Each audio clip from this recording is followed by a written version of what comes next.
Welcome to SBR Forum Videos. I'm Peter Loshak. The 2013 Masters in golf gets underway in a few weeks, and this year should be a good one from a betting perspective. As always, most leading books are going to be offering numerous ways to bet the Masters that can be very profitable if you do your homework. Of course, there's going to be futures odds for winning the tournament, but there's also going to be odds on every golfer to make the cut, to finish in the top 10 or the top 20, and there's also going to be head-to-head matchup props pitting one golfer against another. And as with horse racing and other events with large fields, that can be one of the best places to find betting value. The main story this year, though, is of course going to be Tiger Woods. He's looking like he's fully back to his former golf superhero self.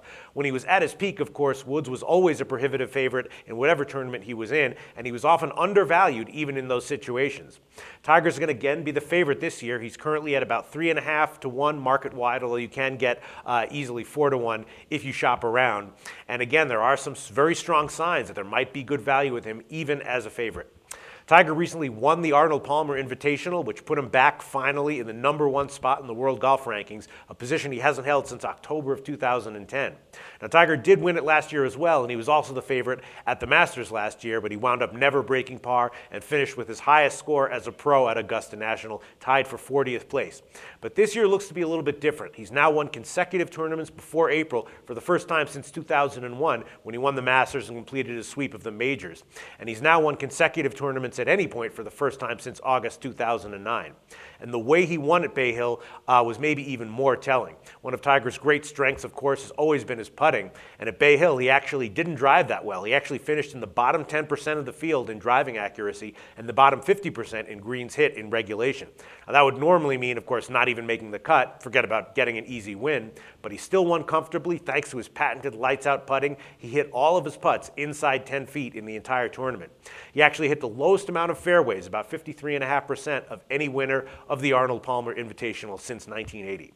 Now, there is going to be a lot more length and rough at Augusta, so if he continues to hit only half of his fairways, he'll have a tougher time there. But if he keeps up his putting, as it's been recently, which does seem very likely, then he'll be fine. And if his driving does settle into where it should be, he'll once again become invincible. So Tiger's probably a better bet at the Masters this year since 2008, and I think he's a good bet at 4 to 1.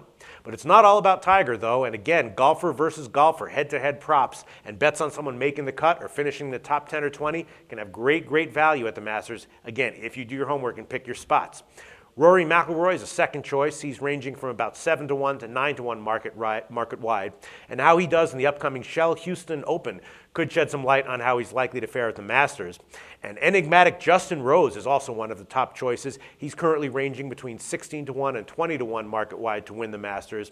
Rose is currently ranked number 3 in the world, behind Woods and McIlroy, and he has 3 top 10 finishes this season. But Rose, who did have a highly auspicious start to his career as a teenager, has still never won a major tournament. He's made 35 career major starts since 1998, and he's made the cut 22 times. He's finished in the top 10 7 times, and the top 5 4 times, but he's still never won one. So he might be one of those competitors, as we encounter in all sports, who's a good bet to come close, but a bad bet to win.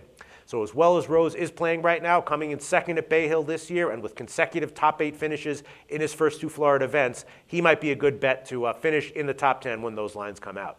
And other golfers to keep an eye on who could have value in matchup props or bets in how well they'll finish could be Brandt Snedeker, if he's healthy. He's coming off of a rib injury, but he is the current FedEx Cup points leader, and he has 4 top 3 finishes in his first 5 tournaments of 2013, and he has contended at the Masters before. And also Graham McDowell, who was the Bay Hill runner-up last year, and Sergio Garcia, who's had 2 nice-looking top 10 finishes recently, could also be good bets. And Brendan de Jong from South Africa, who's been showing up on leaderboards regularly, he might be underrated and undervalued at the moment. So that's a look at the situation for the upcoming 2013 Masters. Should be a good one. For SBR Forum Videos, I'm Peter Loshak.